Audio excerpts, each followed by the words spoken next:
নমস্কার। কবিতা যুবসাথী। 1 তারিখে বুঝি ঢুকলো মা বোনেদের অন্নপূর্ণার টাকা। আচ্ছা, কি দোষ করলাম আমরা? কেন আজ এখনো অবধি আমাদের পকেট ফাঁকা? অন্নপূর্ণার টাকা জল জল করে তাকাচ্ছে ছাত্রদের দিকে। যুবসাথীর টাকা বুঝি সরকারের হয়ে গেছে ফিকে? এবার কিন্তু আমরাও করব আন্দোলন।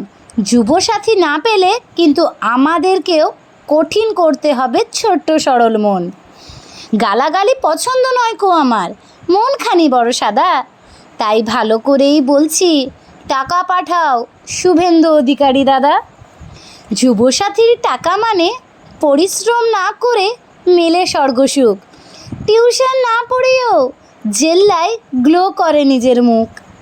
তোমরাও যদি আমার মতন চাও যুবসাথীর টাকা পেতে, চটপট এখনই ট্যাগ করে দাও স্বর্গসুখ নিতে। নমস্কার। কলমে ও কণ্ঠে মোনালিসা তপদার।